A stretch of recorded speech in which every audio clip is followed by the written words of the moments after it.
Assalamualaikum warahmatullahi wabarakatuh. Selamat pagi pemirsa. Hasanah Ensiklopedia Islam kembali hadir untuk memenuhi kebutuhan pengetahuan Islami Anda. Semoga pagi hari nan cerah ini diawali dengan tambahan wawasan dan ilmu mengenai kebesaran Islam sebagai agama penuntun. Insya Allah.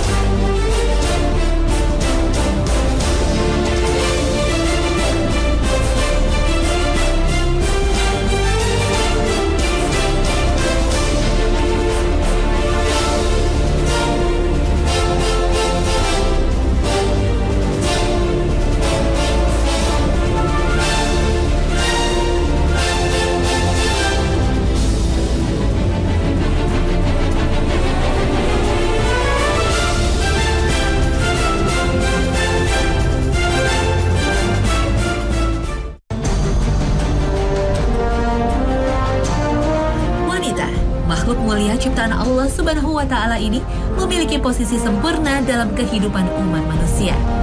Dari rahim seorang wanita lah terlahir insan manusia yang akan mengemban tugas sebagai khalifah di muka bumi. Tugas utama wanita sepanjang hidupnya adalah sebagai ibu yang mengasuh dan mendidik anak-anaknya hingga tumbuh dewasa. Namun seiring dengan perkembangan zaman, wanita tak jarang memiliki kesempatan untuk berkarya di luar urusan rumah tangga. Islam bukanlah sebuah agama yang hanya menuntunkan ajaran mengenai konsep tauhid dan ketuhanan belaka. Urusan kehidupan termasuk hukum wanita yang turut bekerja untuk mencari nafkah bagi keluarga juga memiliki tuntunan dalam Islam. Subhanallah, begitu luasnya Islam sebagai penuntun kehidupan.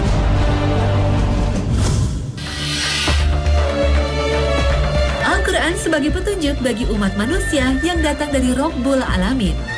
Allah yang maha memiliki hikmah telah menyiratkan posisi wanita dalam urusan rumah tangga dalam surat Al-Ahzab ayat ke-33. وَقَرْنَ فِي بُيُوتِكُنَّ وَلَا تَبَرَّجْنَ تَبَرُّجَ الْجَاهِلِيَّةِ الْأُولَى وَأَقِمْنَ الصَّلَاةَ وَآتِينَ الزَّكَاةَ وَأَطِعْنَ اللَّهَ وَرَسُولَهُ إِنَّمَا يُرِيدُ اللَّهُ لِيُذْهِبَ عَنكُمُ الرِّجْسَ أَهْلَ الْبَيْتِ وَيُطَهِّرَكُمْ تَطْهِيرًا. Posisi wanita sebagai sang istri atau ibu rumah tangga memiliki arti yang mendalam. Wanita adalah salah satu tiang penegak kehidupan keluarga dan pemeran utama dalam mencetak tokoh-tokoh besar dan berpengaruh di dunia. Hal ini merujuk pada fakta bahwa tidak ada satupun manusia yang hidup di dunia ini yang tak memiliki ibu. Sehingga muncullah ungkapan, di balik setiap orang besar ada seorang wanita yang mengasuh dan mendidiknya. Asy-Syaikh Muhammad bin Saleh Al-Utsaimin rahimahullah berkata, perbaikan masyarakat dapat dilakukan dengan dua cara. Pertama, perbaikan secara zahir di pasar-pasar, di masjid-masjid, dan selainnya dari perkara-perkara zahir. Cara ini didominasi oleh lelaki karena merekalah yang bisa tampil di depan umum. Cara kedua adalah dengan memperbaiki pola asuh di rumah-rumah. Secara umum, hal ini merupakan tanggung jawab kaum wanita. Karena merekalah yang sangat berperan sebagai pengatur dalam rumahnya. Sebagaimana firman Allah Subhanahu wa Ta'ala, tetaplah kalian tinggal di dalam rumah-rumah kalian dan janganlah bertabaruj, berpenampilan sebagaimana penampilannya orang-orang jahiliyah yang pertama. Tegakkanlah salat, tunaikan zakat, dan taatlah kepada Allah dan Rasul-Nya. Allah hanyalah berkehendak untuk menghilangkan dosa-dosa kalian, wahai ahlul bait, dan mensucikan kalian dengan sebersih-bersihnya. Al-Ahzab ayat 33. Panduan ini menyadarkan kita akan pentingnya peran wanita atas sebuah bangsa. Karena sejatinya, perbaikan setengah masyarakat itu tergantung kepada wanita dikarenakan dua sebab. Pertama, kaum wanita jumlahnya sama dengan kaum laki-laki, bahkan lebih banyak. Keturunan Adam mayoritasnya wanita, sebagaimana hal ini ditunjukkan oleh As-Sunnah An-Nabawiyah. Meski terdapat perbedaan antara satu negeri dengan negeri lain, serta satu zaman dengan zaman lain. Terkadang di suatu negeri, jumlah kaum wanita lebih dominan daripada jumlah lelaki atau sebaliknya. Namun bagaimanapun keadaannya, wanita memiliki peran yang sangat besar dalam memperbaiki masyarakat. Hal kedua, mengapa wanita sangat berpengaruh terhadap tumbuh dan berkembangnya satu generasi? Adalah fakta bahwa seluruh manusia berawal di bawah asuhan wanita. Atas dasar ini, sangat jelaslah bahwa tentang kewajiban wanita dalam memperbaiki masyarakat. Allah menciptakan bentuk fisik dan tabiat wanita berbeda dengan pria. Kaum pria diberikan kelebihan oleh Allah Subhanahu wa Ta'ala, baik fisik maupun mental, atas kaum wanita, sehingga pantas kaum pria sebagai pemimpin atas kaum wanita. الرجال قوامون على النساء. Namun seiring dengan perkembangan zaman, wanita memiliki kesempatan untuk meraih pendidikan. Bekal ilmu yang dimiliki para wanita modern tak pelak membuka kesempatan bagi kaum Hawa untuk turut berkontribusi menyumbangkan akal dan pemikirannya bagi kemajuan sebuah bangsa. Di era digital, seakan telah terjadi perubahan gaya hidup dari umat manusia. Wanita yang memiliki kemampuan dan keahlian sejatinya memiliki kesejajaran profesionalitas. Hal ini pada akhirnya membuka kesempatan bagi para wanita untuk turut menyumbangkan nafkah bagi rumah tangganya. Namun sejatinya, asal nafkah bagi keluarga itu tanggung jawab kaum lelaki. Asy-Syaikh Ibnu Baz berkata, Islam menetapkan masing-masing dari suami istri memiliki kewajiban yang khusus agar keduanya menjalankan perannya hingga sempurnalah bangunan masyarakat di dalam dan di luar rumah. Suami berkewajiban mencari nafkah dan penghasilan, sedangkan istri berkewajiban mendidik anak-anaknya, memberi kasih sayang, menyusui, dan mengasuh mereka, serta tugas-tugas lain yang sesuai baginya. Mengajar anak-anak perempuan, mengurusi sekolah mereka, dan mengobati mereka, serta pekerjaan lain yang khusus bagi kaum wanita. Bila wanita sampai meninggalkan kewajiban dalam rumahnya, berarti ia menyia-nyiakan rumah berikut penghuninya. Hal tersebut berdampak terpecahnya keluarga baik hakiki maupun maknawi. Tetapi bila kondisi kaum wanita tidak ada lagi yang mencukupi dan mencarikan nafkah, boleh baginya keluar rumah untuk bekerja. Tentunya ia harus memperhatikan adab-adab keluar rumah sehingga tetap terjaga ifah atau kemuliaan dan kesucian serta harga dirinya.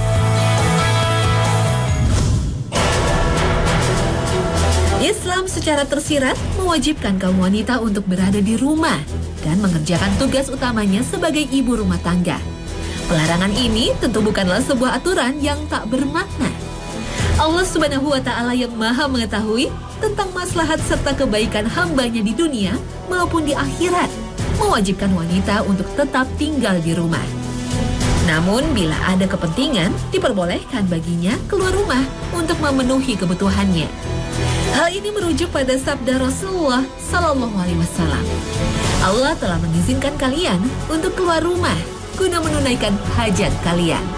Muttafaqun alaihi. Selain itu, ingatlah petuah Rasulullah Sallallahu Alaihi Wasallam yang lain. Wanita itu adalah aurat, maka bila ia keluar rumah, syaitan menyambutnya. Hadis riwayat At-Tirmizi. Ketika keluar rumah, harus memperhatikan adab yang telah disyariatkan oleh Allah Subhanahu wa Ta'ala dan Rasulullah Sallallahu Alaihi Wasallam. Pertama adalah memakai jilbab yang syar'i, sebagaimana yang tersari dalam surat Al-Ahzab ayat ke-59. Ya ayyuhan nabiyyu qul li azwajika wa banatika wa nisa'il mu'minina yudnina 'alayhinna min jalabibihin dzalika adna an yu'rafna fala yu'dzain wa kana كَانَ اللَّهُ غَفُورًا رَّحِيمًا. Jika ingin berpergian, maka harus atas izin dari suaminya bila ia sudah menikah. Dan tidak boleh bersafar kecuali dengan mahramnya. Hadis riwayat Muslim. Al-Quran Surat An-Nur ayat ke-31 juga mewajibkan wanita untuk menundukkan pandangannya. Selain itu, perhiasan wanita hendaknya tidak dipertontonkan dengan cara menghentakkan kaki ketika berjalan.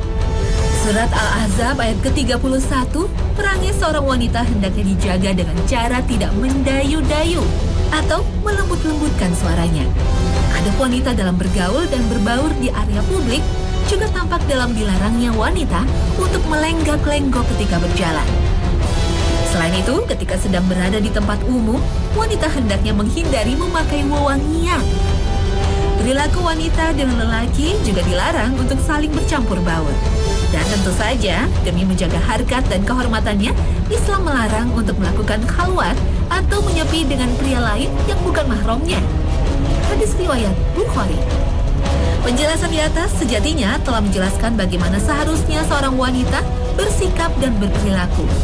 Wanita yang bekerja di luar rumah dengan slogan bekerja, belajar, dan berkarya akan rentan melanggar peraturan dalam hal terjadinya khalwat atau bercampur baur antara pria dan wanita. Selain itu, dalam beberapa sektor, pekerjaan wanita dilarang untuk menggunakan jilbab. Dan hal ini seakan sudah keluar batas dari kodratnya, karena melanggar hukum Allah Subhanahu wa Ta'ala. Jika hal ini telah terjadi, maka menjadi salah satu pertanda bahwa api fitnah telah menyala. Dan bila fitnah telah menyala, ia merupakan inti dari tersebarnya segala fitnah-fitnah yang lainnya. Hal ini sesuai dengan firman Allah Subhanahu wa Ta'ala dalam surat Ali Imran ayat ke-14.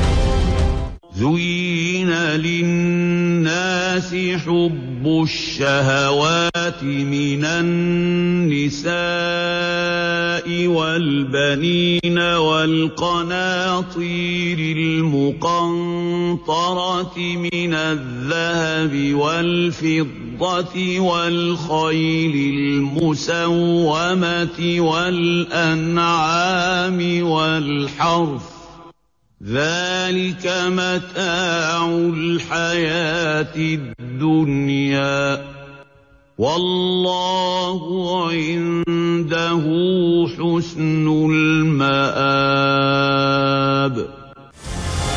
Entah apa yang ada di benak kaum modernis barat. Salah satu bentuk penyamaan derajat antara pria dan wanita adalah kebebasan wanita untuk mengungkapkan seluruh pendapatnya. Termasuk jika kaum Hawa berpendapat bahwa bertelanjang dada di tempat umum merupakan salah satu hak dari para wanita. Dan apabila para lelaki pada akhirnya tergoda untuk memperkosanya, maka itu tak lain adalah bentuk ketidakmampuan para laki-laki untuk mengatur emosi dan hasrat seksualnya. Umat muslim sebaiknya berpegang pada hadis Rasulullah SAW, sang nabi terakhir dan penutup. Sesungguhnya dunia itu manis lagi hijau, dan Allah Subhanahu wa Ta'ala menjadikan kalian berketurunan di atasnya. Allah melihat apa yang kalian perbuat. Takutlah kepada fitnah dunia, takutlah kepada fitnah wanita.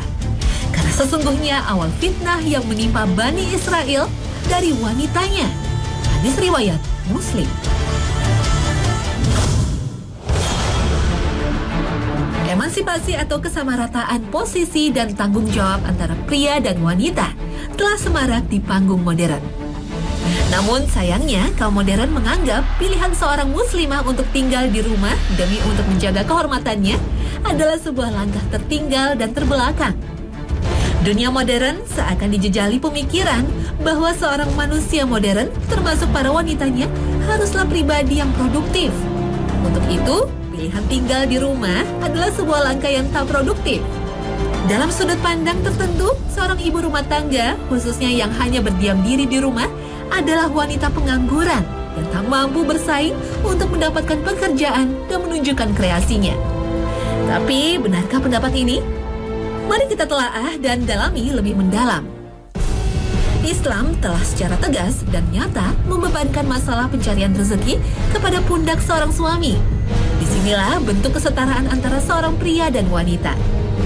Harta dan rezeki seorang suami akan selalu tercurah kepada keluarganya. Dan tugas seorang istri adalah menjaga hasil jeripayah sang belahan jiwa. Hal ini merujuk pada sabda Rasulullah Sallallahu Alaihi Wasallam. Sebaik-baik wanita penunggang unta adalah wanita yang baik dari kalangan Quraisy, yang penuh kasih sayang terhadap anaknya dan sangat menjaga apa yang dimiliki oleh suami. Kesetaraan dan persamaan peluang untuk membangun kehidupan tak harus berupa kesamaan dalam berbagai bidang. Bukankah kesetaraan akan terbatas pada kodrat manusia? Kondisi tubuh dan kejiwaan tentunya berbeda antara pria dan wanita. Namun entah mengapa, pecinta keadilan dan persamaan hak seakan melupakan sekat perbedaan dan menyamaratakannya. Bijakkah kita jika tetap berpandangan bahwa persamaan hak dan kewajiban harus menghilangkan perbedaan kondisi dan sifat alamiah di antara pria dan wanita? Pandangan umum saat ini banyak merendahkan wanita yang memilih untuk mengabdi kepada keluarganya dengan cara selalu ada di tengah-tengah rumah dan mengasuh para buah hatinya. Ibu rumah tangga seakan-akan hanya memiliki urusan seputar sumur, dapur, dan kasur belaka. Padahal sejatinya tidaklah ada seorang pria hebat tanpa didukung wanita yang kuat. Seorang tokoh besar tak akan mampu menjadi bijaksana dan mampu menggubah dunia tanpa melalui proses pendidikan masa kanak-kanak yang tertanam di benaknya hingga tua. Dan siapakah penanggung jawab utama pendidikan dan pengasuhan anak-anak calon penerus bangsa? Tentu saja jawabnya adalah para ibu. Menjadi ibu rumah tangga bagi seorang muslimah adalah kemuliaan paling mulia. Di mata Allah, perempuan seperti ini lebih hebat dibanding wanita yang sukses dalam karir. Bila perempuan gagal dalam karir, maka hanya dirinya yang menanggung. Tetapi bila gagal menjadi ibu rumah tangga, maka suami dan anak-anaknya yang akan menanggung. Maka tidak boleh perempuan berkarir tetapi mengorbankan keluarga. Seharusnya keluarga di atas segalanya. Mudah-mudahan Allah memberkahi para perempuan yang bersikap demikian.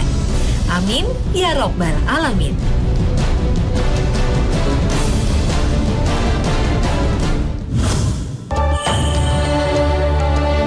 Jika kita membaca Al-Quran, maka dapat kita ketahui bahwa penciptaan Nabi Adam alaihissalam bersamaan dengan Hawa yang berfungsi sebagai istri dan kawan hidup beliau. Kita mengetahui kisah istri Fir'aun yang dapat mencegah Fir'aun dalam niatnya untuk membunuh Nabi Musa alaihissalam. Sebagaimana tercantum dalam firman Allah Subhanahu wa Ta'ala dalam surat Al-Qasas ayat ke-9. وقالت امرأة فرعون قرة عين لي ولك لا تقتلوه عسى أن ينفعنا أو نتخذه ولدا وهم لا يشعرون.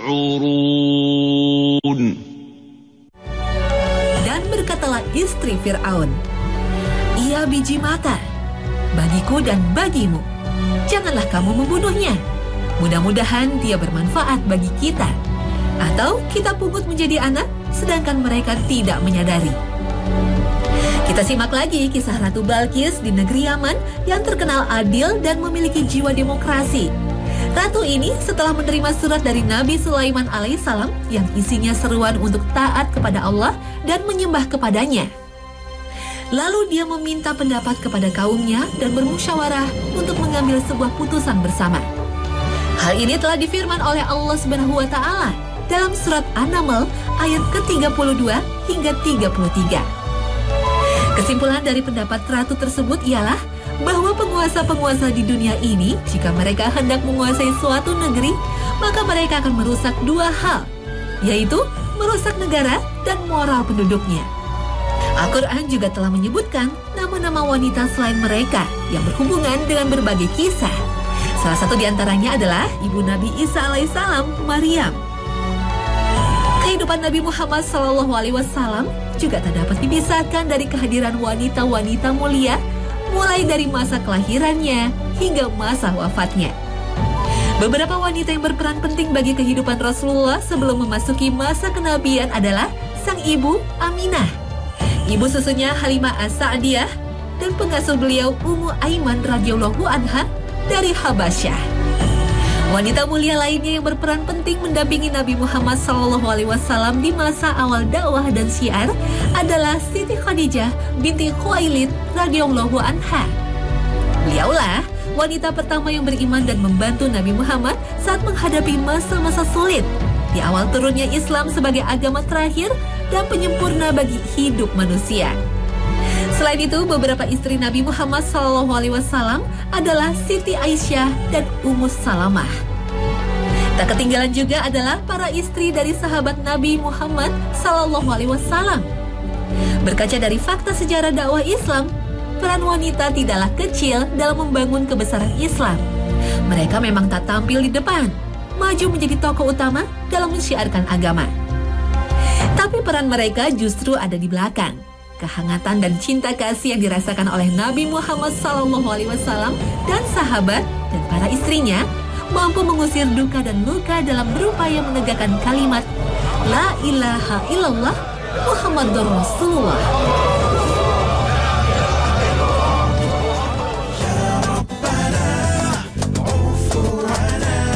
Pemirsa, demikian Hasanah hari ini. Semoga dapat memberikan manfaat untuk semuanya.